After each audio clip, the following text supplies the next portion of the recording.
First of all, Happy New Year. Wanted to just kick off the new year by welcoming you all here. I'll just kind of set the container for the year ahead. 2022 was challenging, right? For many reasons. What I saw most in our industry, which disappointed me probably the most, was people have kind of lost sense of themselves. A lot of what I've seen, whether it's through coaching, through going to events, through being a part of masterminds, through kind of just being as involved in the industry as I can be, is that a lot of people lost their, not necessarily their fire, but their confidence, right? Their confidence in what they do and who they are as a professional was really challenged. And it was sad to me, right? Because you can't be incredibly confident and proud and excited about the business when the market is handing you everything you need, but then turn around and be second guessing and trying to figure out if this makes sense, or if you should do this, or if you're good enough when the market is challenging. You're the same person, right? Like you're literally the same human being. The only thing that's changed is what's here. And so we're going to get a little tactical on this call or on this meeting here, but we need to really understand that there's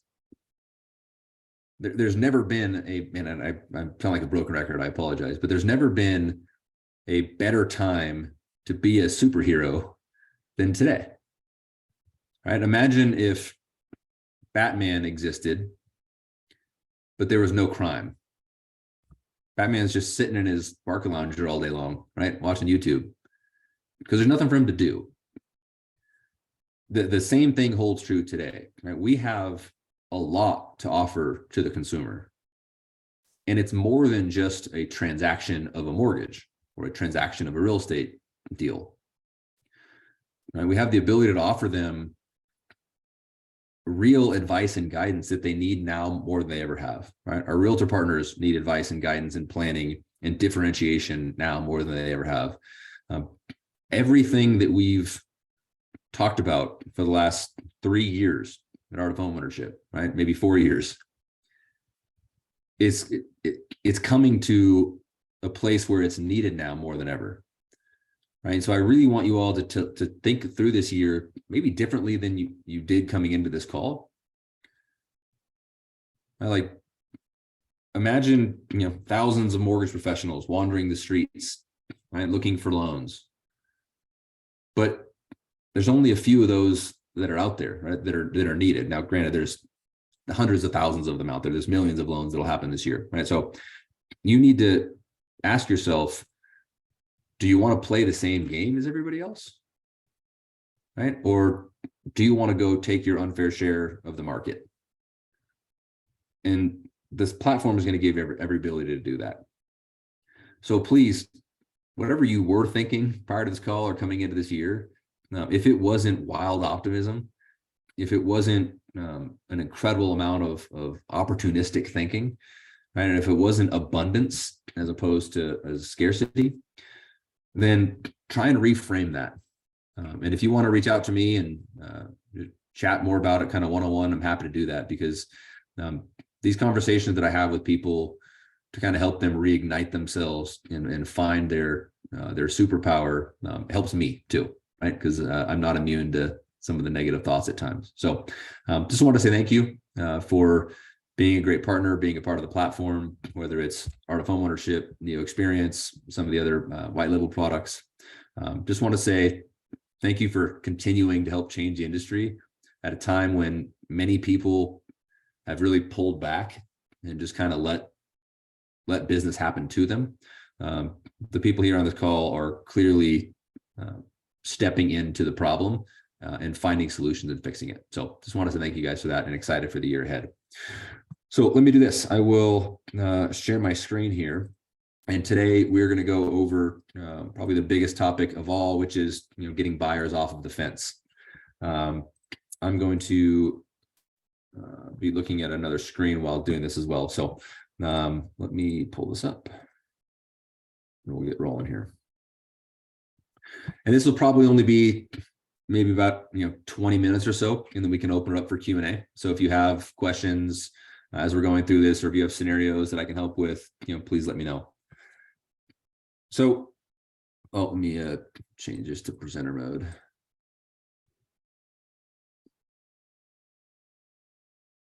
All right, so these are some of the questions that we've received from the Art of Homeownership partners across the country. One is, when a buyer first comes to you and asks if it's a good time to buy, how do you navigate that conversation? So if you guys haven't already, I'd highly recommend going to watch MBS Highway's 2023 housing market forecast.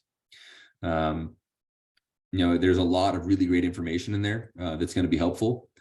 So the key that consumers need is data, right? Because there's an information crisis that's happening right now. So if I'm talking to a client that asks me that question and it says, man, is now a good time to buy a home? There's 4 things that client needs to feel confident. So the first thing they need to do is they need to understand what is really happening in the housing market, like where it really is expected to head. And I would give them probably a best case, worst case scenario. Right. So what I would say is worst case scenario is we see a 5 to 10% drop in home prices over the next 12 to 18 months.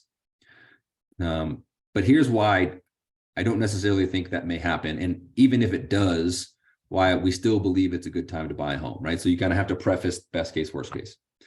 And then you can go, there's let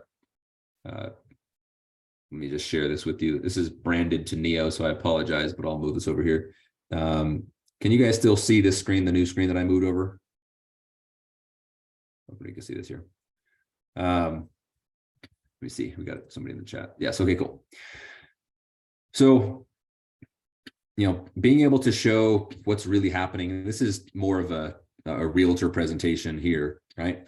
But showing how inflation drives mortgage interest rates, getting really clear with your clients on what the core price index is, because that is going to come down, right? We're already starting to see it kind of move down here.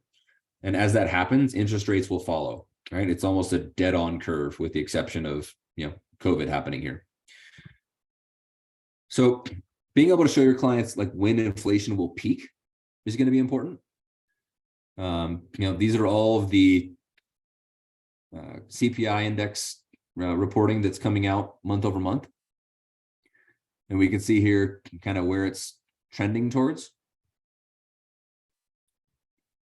And then shelter costs are lagging, right? So shelter's 39% of core CPI, meaning that your apartment list, rental rates skyrocketed and they kind of fell down. And then you see CPI kind of leveling right here as well. So I won't go through this whole slide with you because it's a little challenging. It would take probably more than an hour.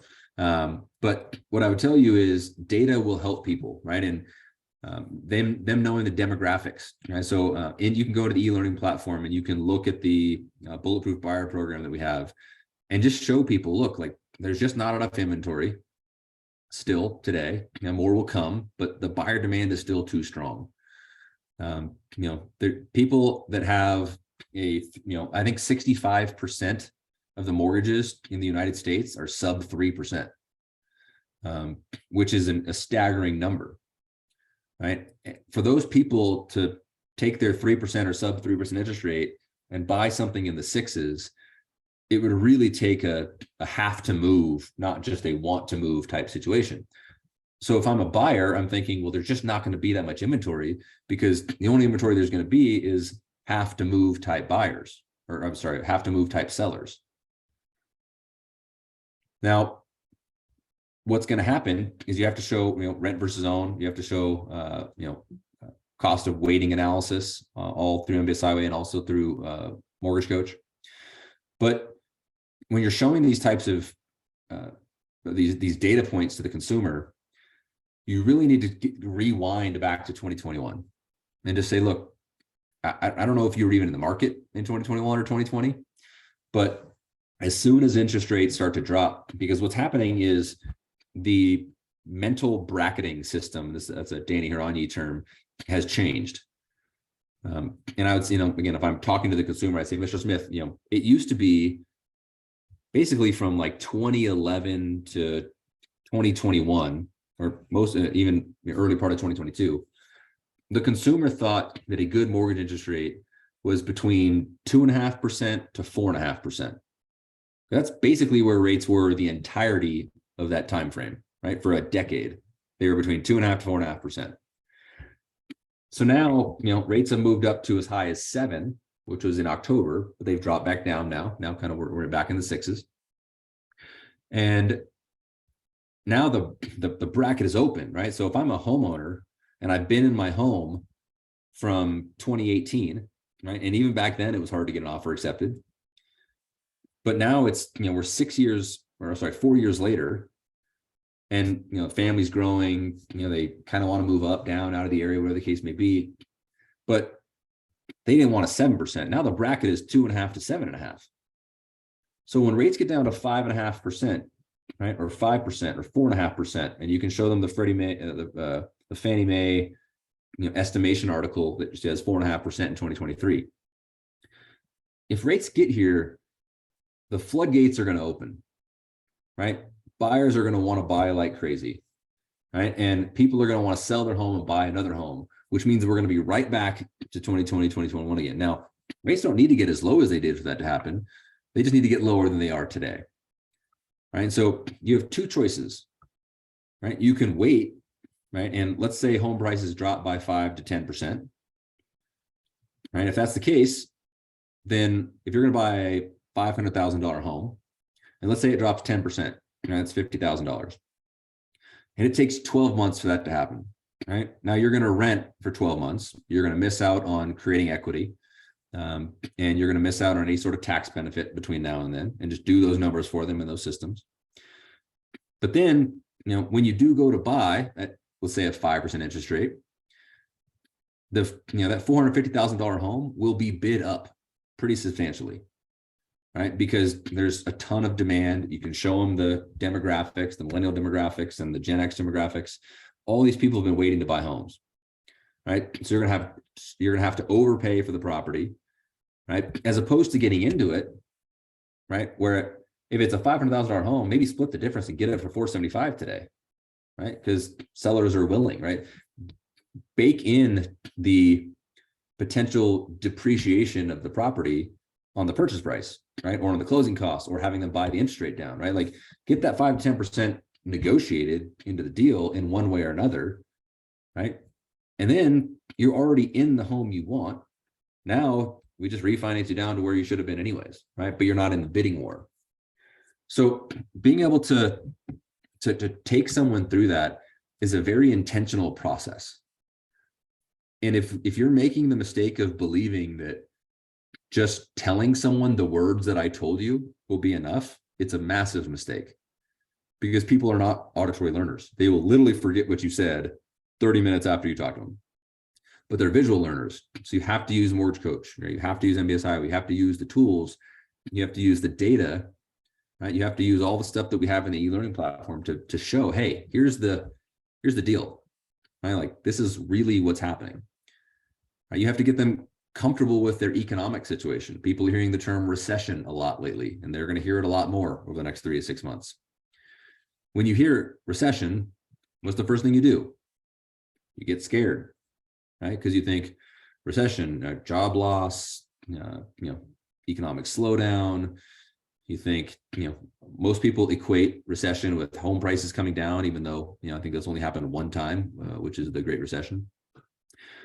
So when you look at the recession trend, the consumer's mindset is at risk, which means that you need to say, look, don't worry about the national economy. There's a lot of things that cause recessions.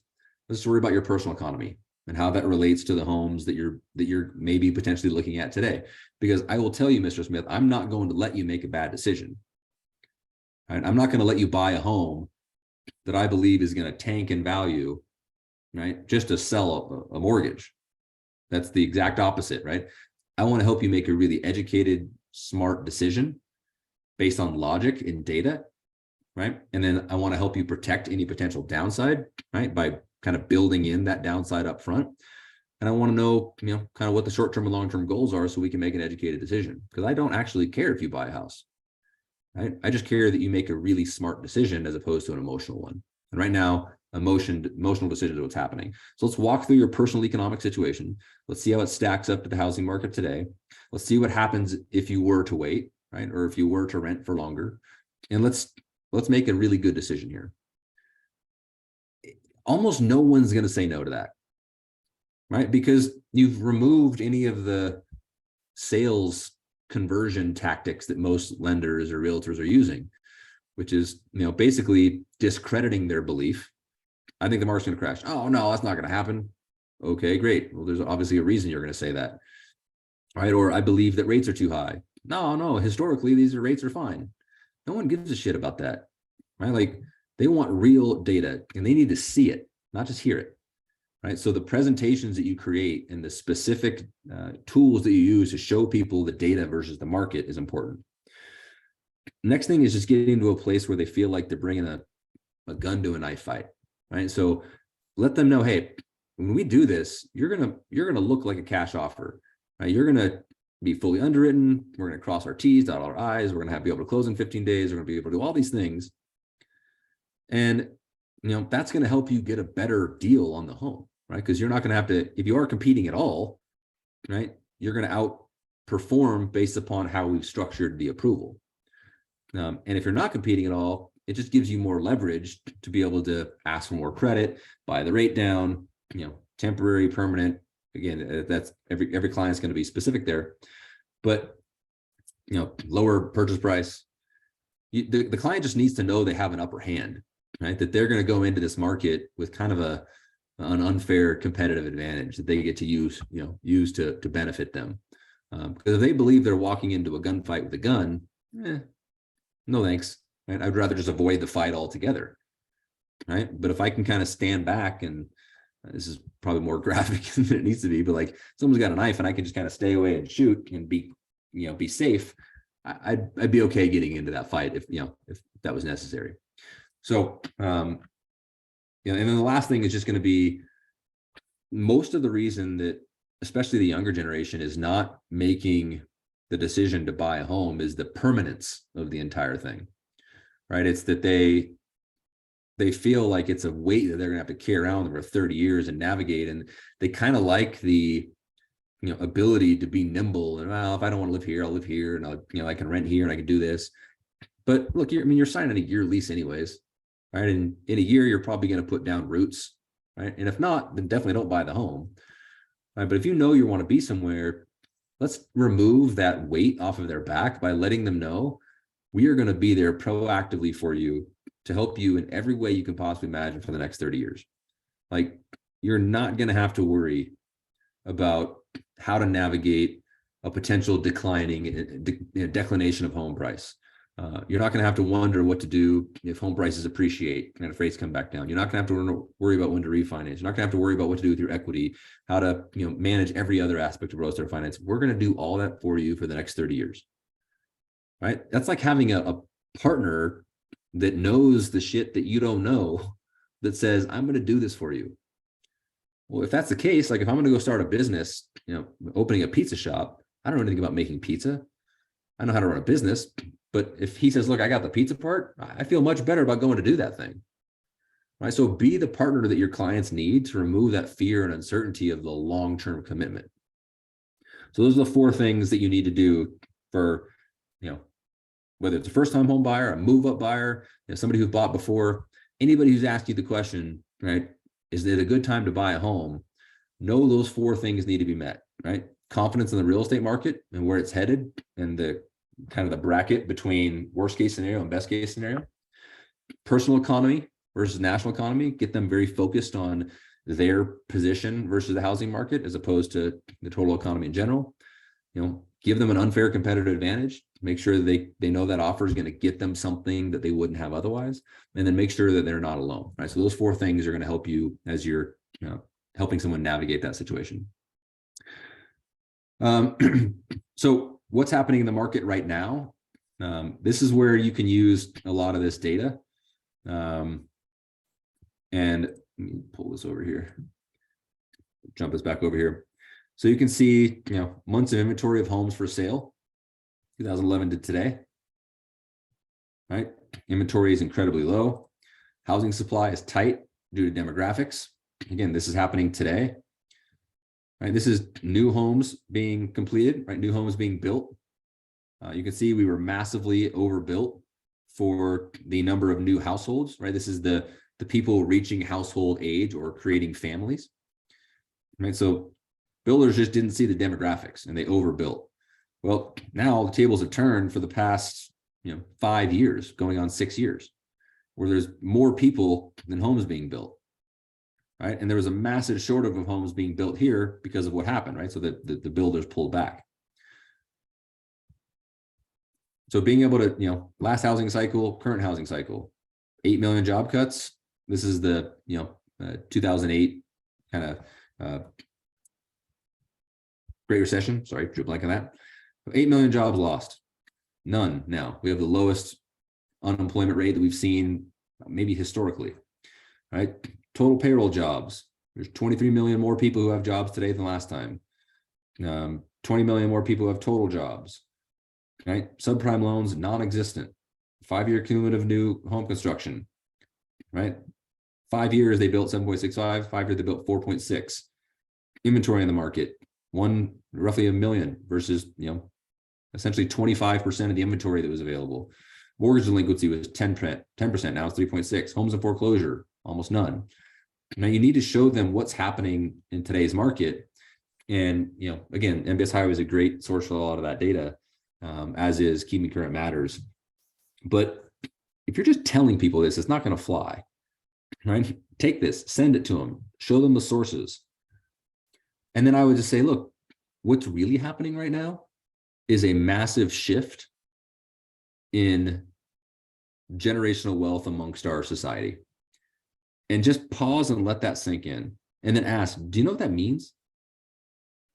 And 99% of the time, they're going to be like, not really. What I mean is the people who have all of the money right now and over the next 12 to 24 months are going to buy all of the real estate.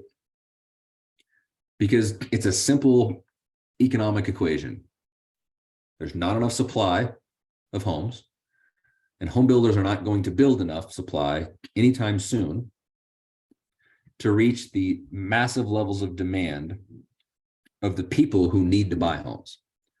So if there's not enough homes for them to buy, what do they have to do? They have to rent. Right? So if I'm a capitalist, right, and I want to build wealth for my family, and I want to take advantage of something that I have the ability and control to, then I'm going to buy real estate because I know that people are going to need to rent it because they're not going to be able to buy it. Now, this is happening with hedge funds and Wall Street at billions of dollars pace. But they're buying the homes that you ultimately might want to live in. And they're not planning on selling them, right? Because the long-term return on that is going to be incredible. But the fear that you have right now matches the greed that they have right now, right? You always hear, be fearful when people are greedy, be greedy when people are fearful. You're fearful and other people are taking advantage of that. I'm not here to sell you on buying a home, right? I'm here to, again, help you make a really good decision in the face of massive emotional fear. And people will appreciate that.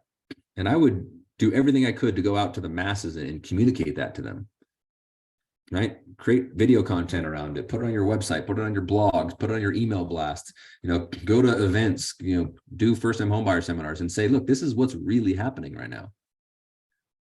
And there's people that are buying homes and companies that are buying homes and organizations that are buying homes that have already baked in the fact that they may go down 5 to 10%. But, they're going to be able to refinance it when rates come down. And over time, that 5% will come roaring back, right? The same way we saw, 40% growth in 2 years with COVID. And then with low interest rates and no inventory, rents are going to skyrocket again. Right? And that's when they get their money for the next 30 years. So don't think about this for the next 30 weeks or even 30 months. Right? You got to think really long-term. And that's the reason why wealthy people have money, is because they have information that other people don't have, and they take action on that information, which is what I want to help you with today. So now, if they're still not convinced or not confident about buying after this conversation, even if it's a good time for them, what's the next course of action? So I love this one because especially in this market, what we're experiencing is winning and losing, right? Like you meet with a client, and unfortunately, as in the mortgage industry, we think if we get the client to buy the home or do the transaction, then we win, right? If we don't, we lose.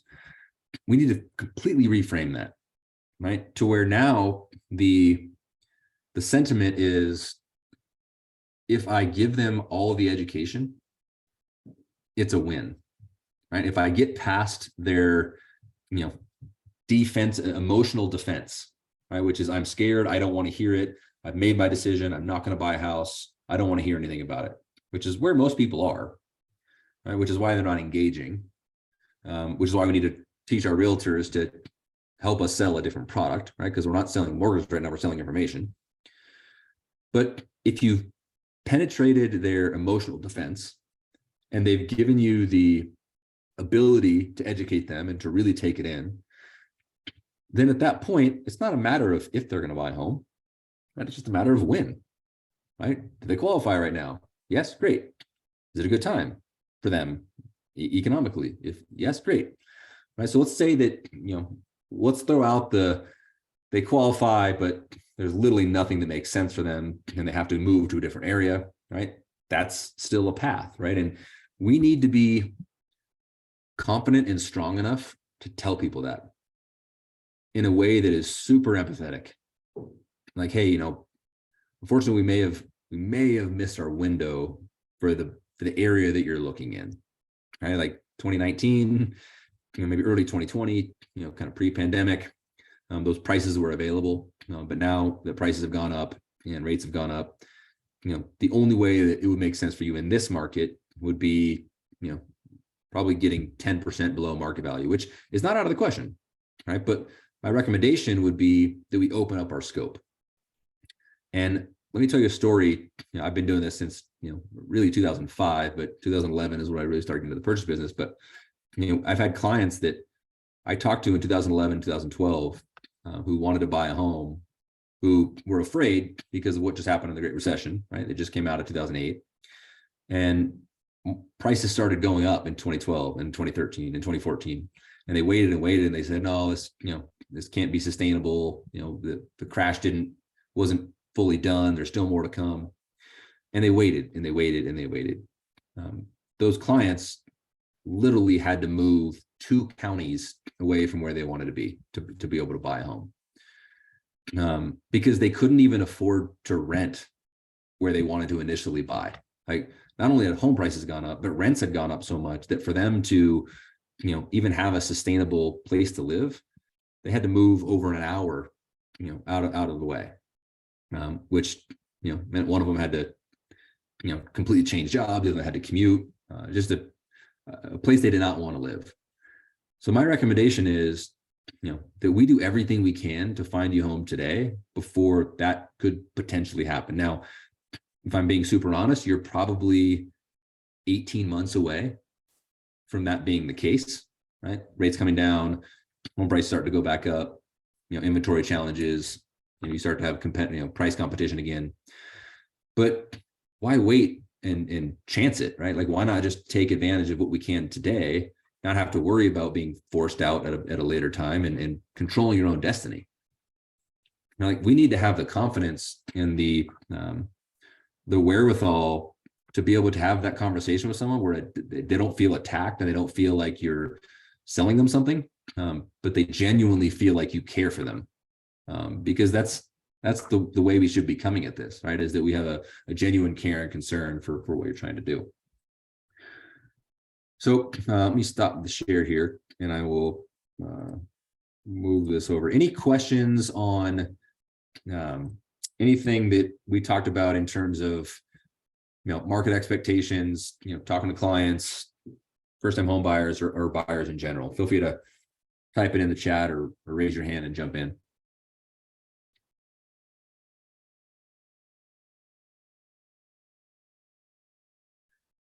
David, what do you got, man? Let's unmute David. Yeah, hey Ryan, I just had a quick question on that 2023 housing market forecast slide deck, which I have a copy of that. Yeah. I noticed the last slide 21, it talks about consumer confidence, but then that's it. There's really no takeaway at the end of what's the action step that the person or the group that we're speaking to should take. Do you know what the path would be that we would be wanting to say if we were presenting this? Slide 21 is a repeat. I just realized that because that's actually slide 4. It's the same one. Okay. So you can take that one out. So we want to end on slide 20. Yeah, mortgage rate forecast, headwinds, tailwinds. Got it. Okay, thank you. Yep. All right. So, team, I said this would be about 30 minutes or so. I think, a lot of people who work closely with me will hear me say this from time to time. They'll lose a deal to a lower rate, which, by the way, anybody and everybody can be a lower rate, right? There shouldn't be a lender in the country. It couldn't go as low as they want on the rate to earn that business. And I've seen some crazy stuff lately. One of the guys we work with showed me a loan estimate at 3.99 on a 2-1 buy down. And this was a while ago, and ran all the math and looked at secondary, and it was clear that they were going to at best break even on that deal, like in total, not just at the branch or lender level. But maybe they wanted to get the real estate relationship, maybe they wanted to get the client relationship for the refinance. There's a million reasons why people could go incredibly low just to win a deal, even to the point to where they might lose money now, but they'll lose a little now to try and make it later when the refinance opportunity shows up, or referral opportunities, or to get a realtor relationship. So the challenge that I see is that we're selling the same damn product, and we're not doing it in a way that is holistic or cohesive, right? So people will come to me like, hey man, what do you think? Should I go down and get this deal? Because the client is going to go with another lender otherwise. And I say, well, how'd the dreams and goals call go? I didn't get a chance to have it because, they were in a hurry. And so they just filled out the application online. Okay. Did you follow up after that to do the dreams and goals call? Not really. I just gave them the pre-approval letter. Okay. What about the consultation? Like when you met with them and you went through all the options and showed them all the, the data and educated them on what's happening and kind of your value proposition as why they should use you, like how'd that consultation go? Oh man, I didn't really get a chance to do that. I did a little bit, but okay, well, do they know what makes you different as a lender at all? Like, do they know about your long-term commitment to them and how you're going to help them grow wealth as opposed to just get a cheap rate? When they went under contract, I tried to tell them, but at that point they were just kind of focused on the low rate. Okay, well, when they went into contract, did you do a contract meeting? Right? No, I just heard about it yesterday and they reached out and said they had another quote. Okay, well, sorry to say this, but you deserve to lose that deal, right? They should absolutely 100% go with the cheapest lender. And people's faces get super contorted when I say this. Like, what do you mean? It's like, if you're buying toilet paper and you go online and there's $10 for toilet paper here and $8 for toilet paper here, and they're the exact same thing, which one are you going to click? You're going to click the $8 one, right? Because you showed zero difference. They're just looking at mortgage versus mortgage.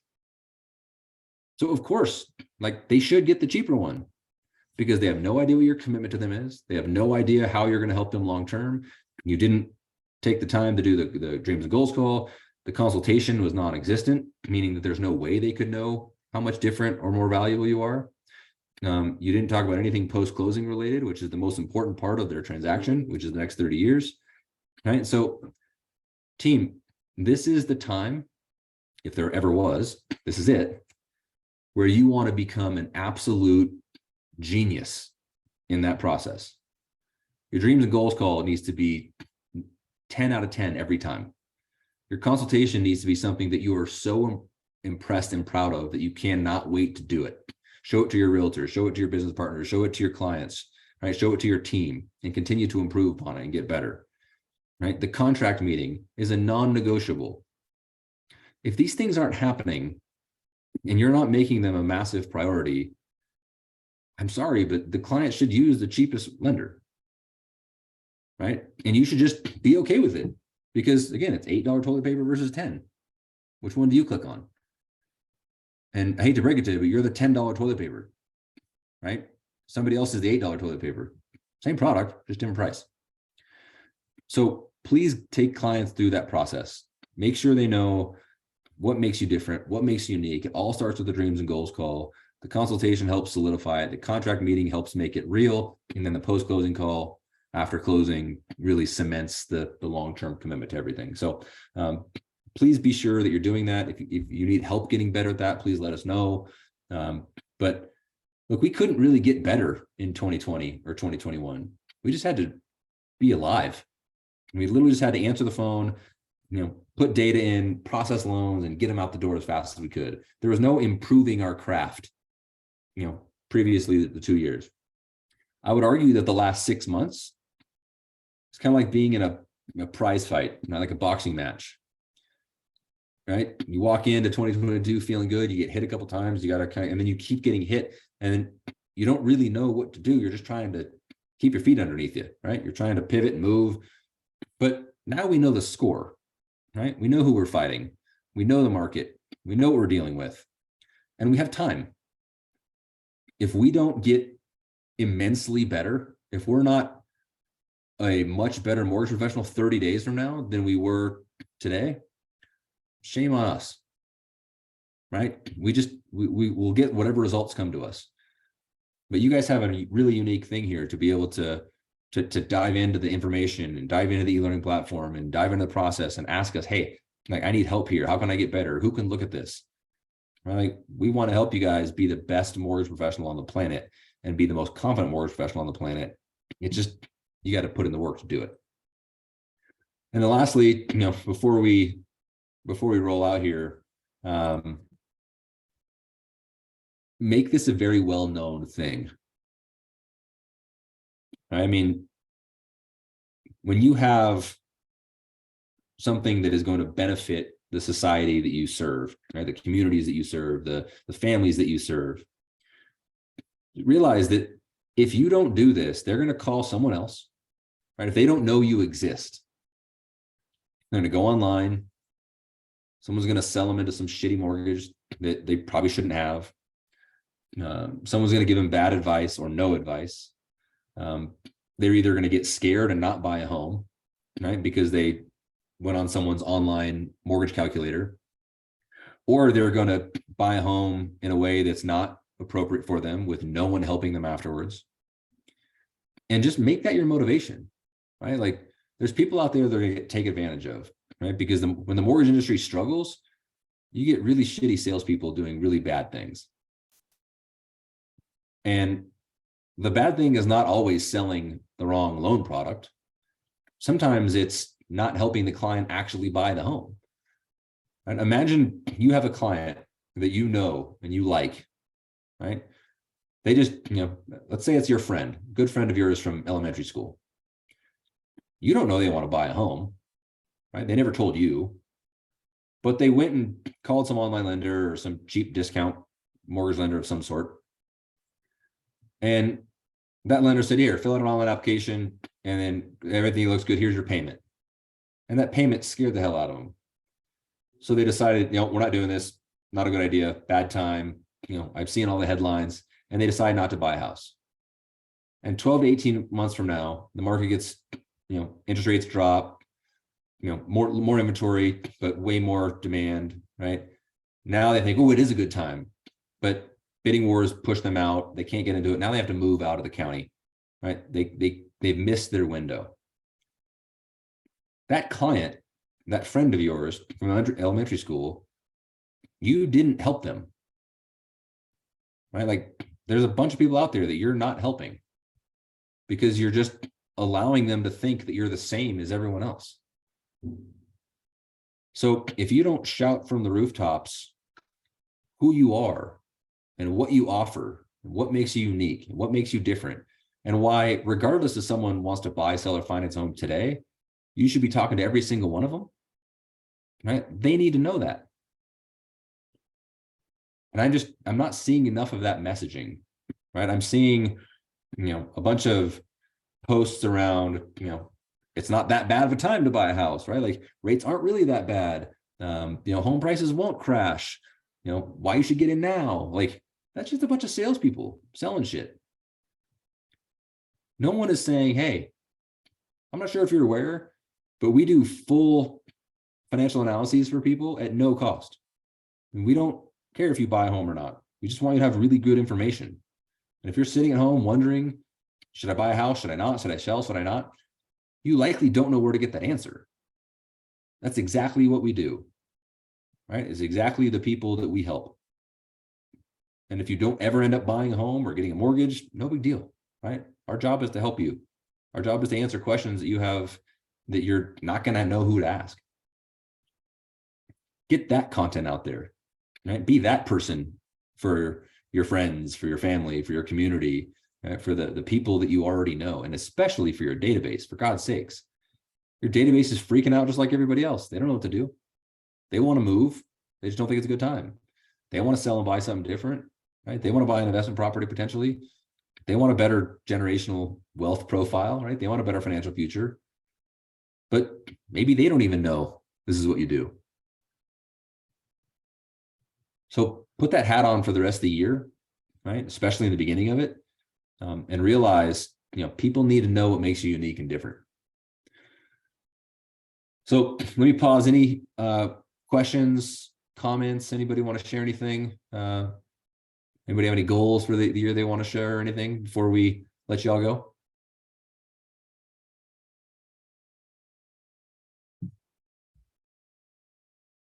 All right, well, I'll stick around here for a minute or so if anybody needs anything.